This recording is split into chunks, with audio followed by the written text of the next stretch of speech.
Good afternoon dear student. आज class 9th के science में चैप्टर दूसरे में तीसरी लेक्चर है आज। तो देखते हैं, अगला हेडिंग है आप लोगों का भौतिक एवं रासायनिक परिवर्तन यानी फिजिकल एंड केमिकल चेंज। परिवर्तन प्रकृति का नियम है। प्रत्येक पदार्थ में समय समय पर परिवर्तन होते रहते हैं, जैसे बर्फ का पिघलना, लोहे में जंग लगना, दूध से दही का बनना इत्यादि।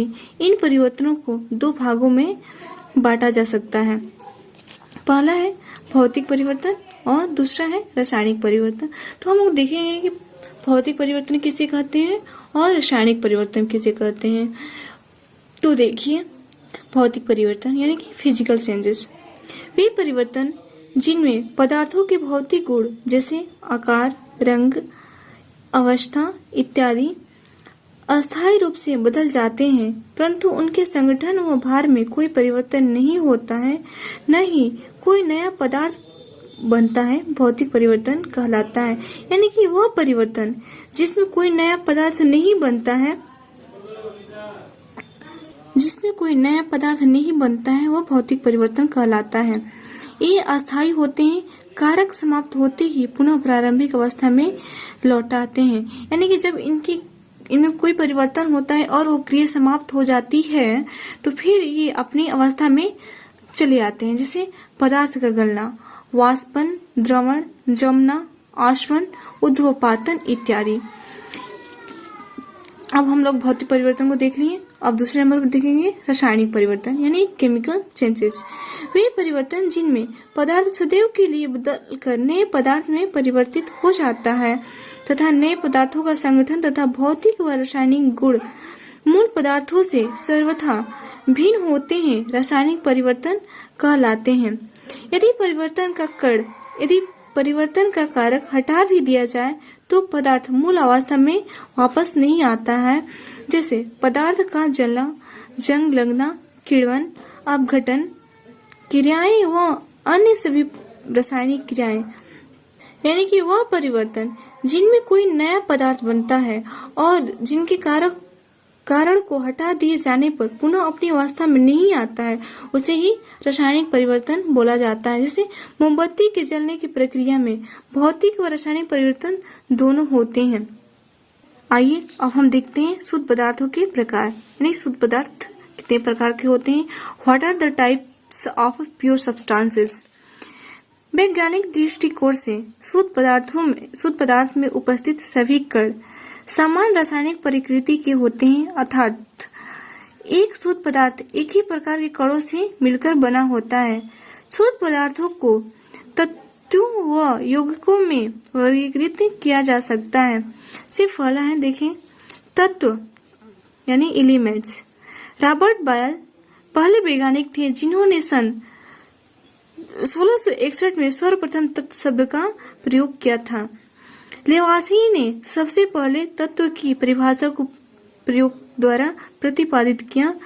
उनके अनुसार तत्व पदार्थ का वह मूल रूप है जिसे रासायनिक प्रक्रियाओं द्वारा अन्य सरल पदार्थों में विभाजित नहीं किया जा सकता। पदार्थ हाइड्रोजन, ऑक्सीजन, नाइट्रोजन, कॉपर, लोहा, manganese, chromium, bromine, germanium, arsenic इत्यादि।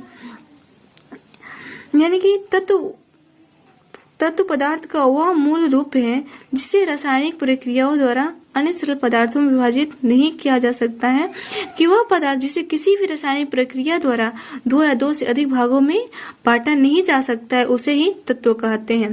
देखिए, तत्व को 3 भागों में वर्गीकृत किया गया है। पहला है धातु, दूसरा अधातु, तीसरा है उपधातु। तो आइए देखते हैं कि धातु किसे कहते हैं। धातु ऐसे तत्व जो आसानी से इलेक्ट्रॉन त्यागते या देते हैं धात्विक तत्व कहलाते हैं, जैसे सोडियम, कॉपर, लोहा, पोटेशियम इत्यादि। दूसरा देखते हैं धातु के लक्षण। ये सामान्यतः ठोस अवस्था में पाए जाते हैं, मरकरी को छोड़कर। मरकरी द्रव अवस्था में पाए जाते हैं, लेकिन ये धातु होते हैं। दूसरा देखेंगे, ये चमकीली होती हैं। तीसरा है ये ताप व विद्युत की सुचालक होती हैं। चौथा, ये तन्य होती हैं, अर्थात इनसे तार खींचे जा सकते हैं। 5वां है एक हाथ वर्धनीय होती हैं, अर्थात इन्हें पीटकर इनकी चादर बनाई जा सकती हैं। अब देखते हैं अगला अधातु कैसे करते हैं। ऐसे तत्व जो सरलता से इलेक्ट्रॉन ग्रहण कर लेते हैं अधात्विक तत्व कहलाते हैं, जैसे क्लोरीन, नाइट्रोजन, ऑक्सीजन, आयोडीन इत्यादि। अब देखते हैं अधातुओं के लक्षण। ये तीनों अवस्थाओं ठोस, द्रव, गैस में पाई जाती हैं। जो अधातु होते हैं ये तीनों अवस्थाओं में पाए जाते हैं। देखते हैं ये विभिन्न रंगों की होती हैं, जैसे सल्फर का रंग पीला, फास्फोरस का रंग सफेद, ग्रेफाइट का रंग काला इत्यादि। तीसरा है इनमें कोई विशेष चमक नहीं होती। चौथा ये ताप व विद्युत की सुचालक होती हैं। 5वां है ये तन व आघात वर्धनीय नहीं होती, ये सामान्यतः भंगुर होती हैं। अब आगे देखते हैं उपधातु। कुछ तत्व धातु व अधातु दोनों के गुण को दर्शाते हैं, इन्हें उपधातु कहा जाता है, जैसे बोरान, सिलिकॉन, जर्मेनियम इत्यादि। अब देखते हैं यौगिक। यौगिक वह पदार्थ हैं जो 2 या 2 से अधिक तत्वों के निश्चित अनुपात में रासायनिक संयोग के परिणाम स्वरूप बनता है, यौगिक कहलाता है, जैसे जल, नमक, धावन सोडा इत्यादि इत्यादि। यानी कि यौगिक वह पदार्थ है जो 2 या 2 से अधिक तत्वों से मिलकर के बनता है, उसे ही यौगिक कहा जाता है। अब आइए देखते हैं मिश्रण व यौगिक में अंतर। मिश्रण देखिए और यौगिक। तत्व या यौगिक केवल मिश्रण बनाने के लिए मिलते हैं, किंतु किसी नए यौगिक का निर्माण नहीं करते। यौगिक में देखिए तत्व क्रिया करके नए यौगिक का निर्माण करते हैं। दूसरा देखिए मिश्रण में मिश्रण का संगठन परिवर्तनीय होता है। यौगिक में देखिए नए पदार्थ का संगठन सदैव अस्थायी रहता है। यहाँ देखिए मिश्रण उसमें उपस्थित घटकों के गुणधर्मों को दर्शाता है। यौगिक नए पदार्थ के गुणधर्म पूरी तरह से भिन्न होते हैं। मिश्रण में देखिए घटकों का भौतिक विधियों द्वारा सुगमता से अलग किया जा सकता है, लेकिन यौगिक घटकों को केवल रासायनिक या वैद्युत रासायनिक विधियों द्वारा ही पृथक किया जाता है। आइए थोड़ा हम पदार्थ के डायग्राम को देख लेते हैं। यानी कि पदार्थों का निम्न रूप में वर्गीकरण किया गया है। पदार्थ देखिए पदार्थ मुख्य रूप से 2 प्रकार के होते हैं, शुद्ध पदार्थ, अशुद्ध पदार्थ।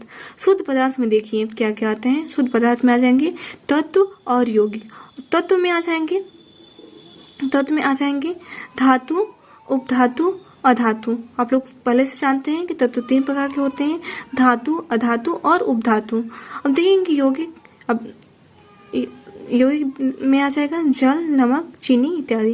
अब देखते हैं अशुद्ध पदार्थ। अशुद्ध पदार्थ भी 2 प्रकार के होते हैं, समांगी मिश्रण और विषमांगी मिश्रण। समांगी मिश्रण भी आप लोगों को हम पढ़ाए हैं और विषमांगी मिश्रण पढ़ाए हैं। यहाँ पे आप लोगों का चैप्टर 2 समाप्त होता है। अगले दिन से हम आप लोगों को चैप्टर नंबर 3 पढ़ाएंगे। आज के लिए इतना ही। Thank you class.